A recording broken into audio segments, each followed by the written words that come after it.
Sometimes you need to look up information simply to know if it exists.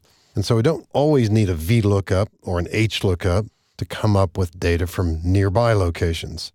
Let's imagine that this Social Security number that we see in cell C2 on this worksheet called Match, maybe this is in a different worksheet, different workbook. We're trying to see if the Social Security number exists in column A. I think you can see clearly that it does. It's right here.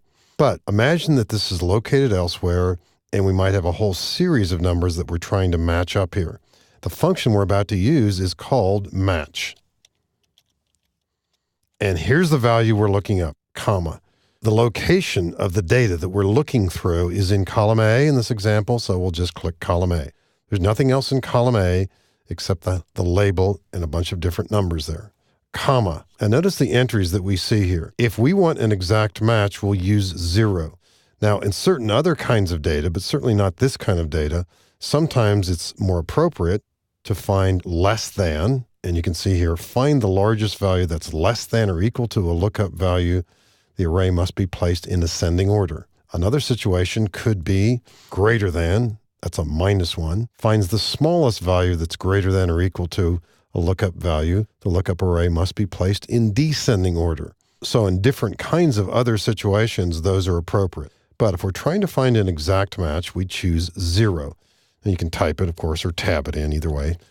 And then when we complete the entry, if this is found, in other words, if we get an exact match, it tells us the location. It doesn't give us any other information. If there's information in adjacent columns, we really can't do anything with that by way of match. This simply confirms by giving us a value as an answer. It tells us where it's found in this location. It's in the 7th position of column A. Sure enough, it's right here. If we somehow had used exact cell references, in other words, if we had done this, our answer would be 6 because it's within the 6th position of those entries right there.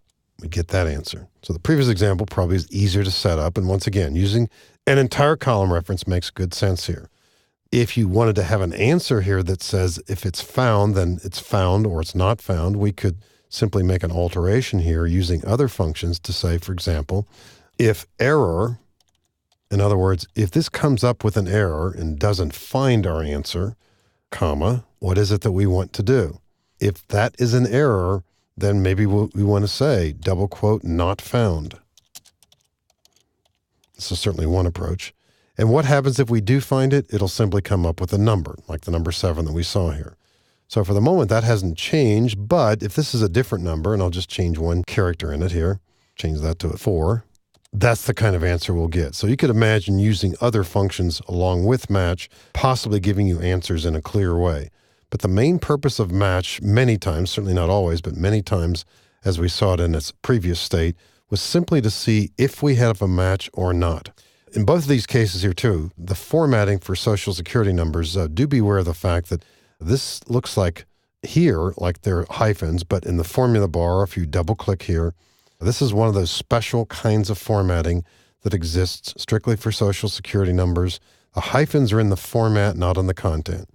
And so whenever you are comparing Social Security numbers, make sure that the item that you're comparing and the table that has the comparison list has the same formatting.